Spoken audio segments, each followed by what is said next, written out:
Hello, I want to do a video about measurement tools.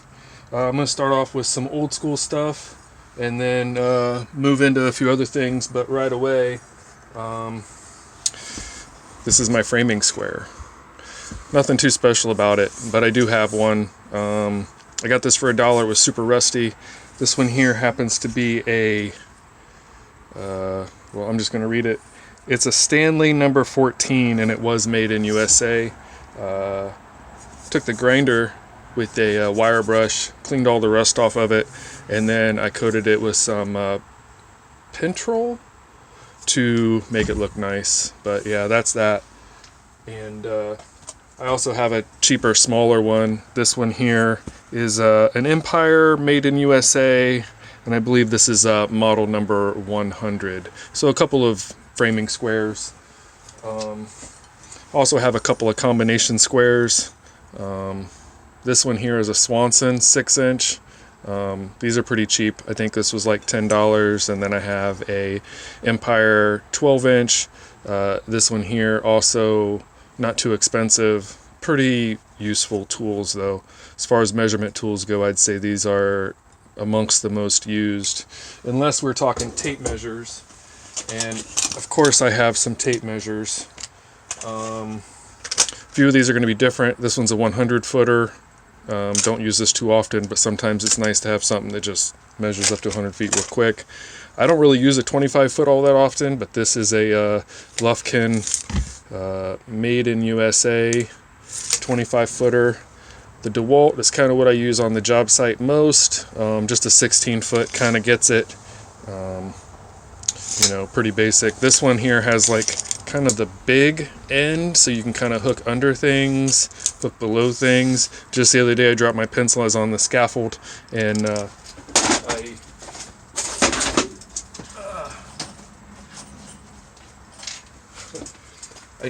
I dropped my pencil and I actually got underneath it and picked the thing up just like that and brought it back to me. So pretty useful there.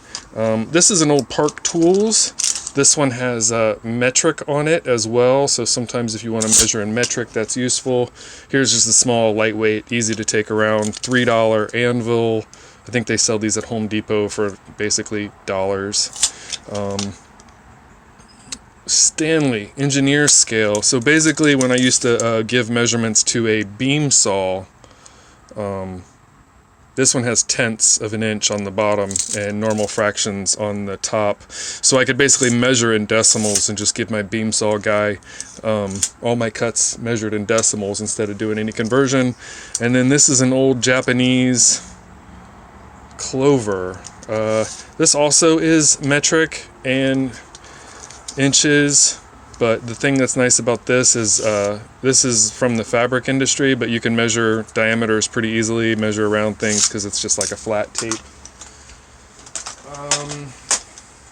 I do have some levels. I don't have very many levels.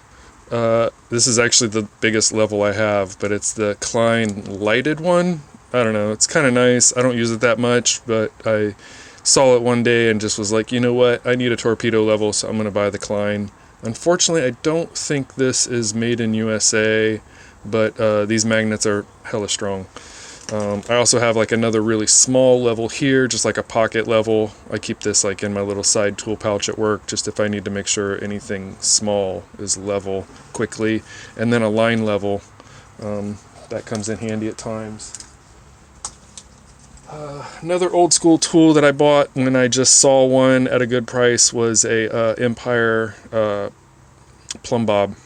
I've not actually used this yet, but it's one of those things where I just thought I'd have it ready to go if I ever needed it.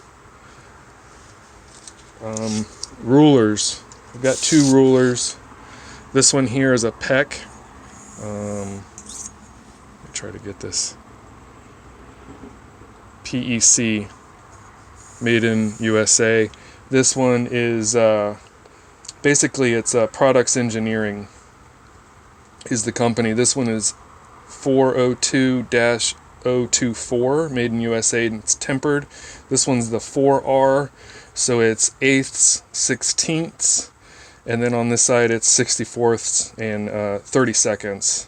But yeah, this is a 24-inch machinist rule. This is really a nice tool to have. Another rule is this General. Yeah, General, made in USA. This one's the number 300. It's got 30 seconds and 64ths. Sorry, the focus is terrible. But on the back, I don't know if this is even going to come through. On the back, it has all of the decimal conversions or decimal equivalents. Yeah, it's got that. I use this a lot too when I was basically taking measurements at the beam saw. I needed to turn that into a decimal for the guy at the beam saw to enter into that computer. I've got some angle finding stuff. This one was kind of neat. This was made in USA. This one, if it's vertical, it basically tells you what angle you're sitting at. It also has a conversion on the back. I think I got this for like 99 cents at a Goodwill one time, so that was a deal. Here's another General tool. This one basically slides and tells you what your angle is. Pretty useful. A couple of basics. Squares. I have the poly squares because I was working in a cabinet shop and I didn't want metal ones to ding up the furniture. So yeah, a couple of those. And then this was at the art store. Pretty neat. This is a 60 and a 30. It's the Made in USA Fairgate item number 70-110. It's also got some diameter measurements on here too, so every now and then I've found that useful, but usually I don't keep this tool too handy. It just kind of lives in my toolbox. This also has that. It lives in my toolbox, tells me some diameters. I think this was like $2 at Home Depot. This is the Gage-it hardware gauge. It's got all kinds of things on it. Useful information on both sides. I literally just have this thing magneted to the top of my top chest, so it's just handy. I do have some digital tools. This is just a stick thermometer. Can tell how much your heater's working or your air conditioner's working.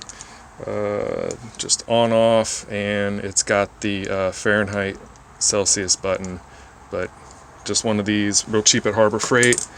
Some electric tools. I got, well, I mean, I'm not showing the leads, but I have the leads for this multimeter. Somewhere there's a light. Yeah, there's a backlight on this too. Anyways, and then a outlet tester with the GFCI, and then a low voltage. It's the dual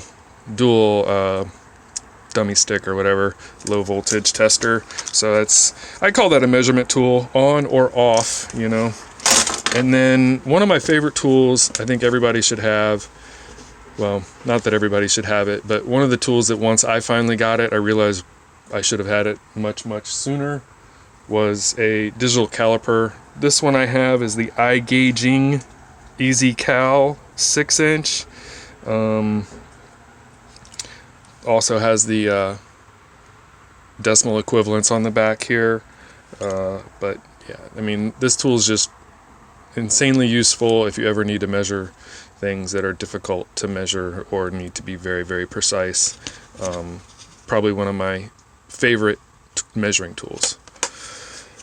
And I'm trying to think if I have anything else that qualifies as a measuring tool. This, I kind of set this over here just because it actually does measure torque. So this is what I have as a measuring tool for torque. This one is very low budget and not exactly neat, but a measuring tool nonetheless. Still under 10 minutes, but that's basically all my tools. I would say a sharp pencil, a good ruler, basic tape measure, calipers, a square, one of these just because. This here is a depth gauge. I kind of breezed over this one, but I've used this little tool so many times because how many times are you trying to measure something with your tape measure? And yeah, you could always sell an inch and use it like that, but if you really want to just get down there and be like, how many 30 seconds is it? How many 64ths is it? this tool right here is always really, really useful. And then, I mean, of course, the combination squares. So if you only had a few, I would say these are the few to have. So yeah, that's my measurement tools. I'm sure more to come, but as of the end of 2019, 2 years into a van slash truck motorhome conversion project, these are some tools I've acquired, and I'm really, really happy to have them. So that's it. Thank you.